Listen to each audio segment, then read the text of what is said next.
completely excluded from the federal debates. I actually have to run through our policies and provide you some actual details about the ways in which they would affect small and medium businesses in St. John, in Kennedy cases, instead of just being able to spend time introducing myself. So apologize in advance for this. But it has been nice to hear people on both sides saying that, you know, we need change, but also we need to completely change the way that we do things.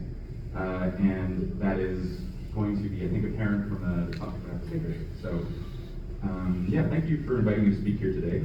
The Green Party has a bit of a mixed bag of reputation when it comes to business.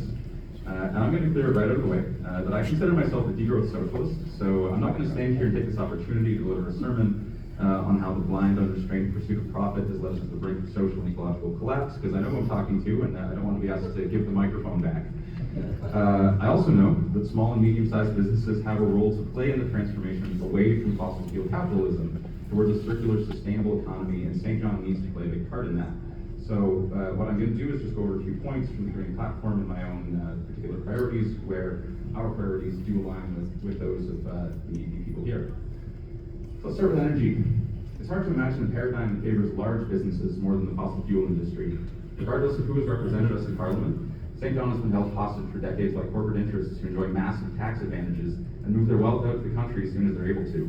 Of course, they provide us with energy, but 80% of the refinery's output right now is shipped to the United States, which, as my colleagues have so easily pointed out, is no longer a reliable export market or trade partner.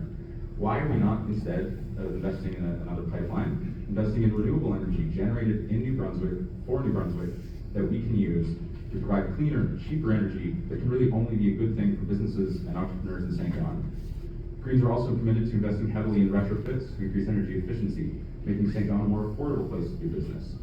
These, combined with our plan to develop an east-west energy grid to share this renewable energy more efficiently, offer far more benefits for entrepreneurs than sinking billions of dollars into a new piece of infrastructure to supply a refinery that even the Irvings haven't seen as having a long-term future over the past decade. If you talk to anybody who works on the infrastructure there, they can tell you that. They also reduce the potential economic risk that we have internationally as we seek stronger economic relationships with countries who take climate change seriously and may penalize us in the future for removing our carbon pricing and having the worst track record of any G7 country for reducing emissions relative to 1990 levels. Of course, the economy of tomorrow does also depend heavily on innovation. That means having smart people who can afford to take risks and develop new businesses. And that means making access to higher education as widespread as possible.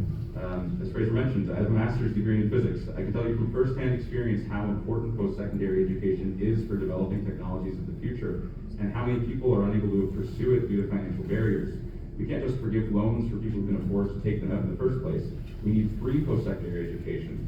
We need to reduce taxes on the lowest earners. The Greens propose to raise the tax incentive income floor up to $40,000 to enable people to take risks without losing a roof over their heads. We need to be investing in non-market housing in various ways that allow people to be innovative and make the things that St. John needs for the future. Then there's the question, I guess, of what sort of innovation we want to encourage. For decades, we've had a strong focus across the entire world, the global economy, of stripping the earth of its resources in more efficient ways and finding new ways to create wealth from raw materials. The economy of the future will no longer be like this. I think we see this changing now. It will focus increasingly on reusing our waste, on creating wealth from things that right now are considered to have no value. And entrepreneurs in St. John, like Plastics, are doing this already, taking ghost fishing gear and turning it into durable building materials. And the profits from these small, innovative ventures stay in our communities instead of being stashed in overseas tax havens by multinationals. Everyone benefits in the circular economy, especially the planet.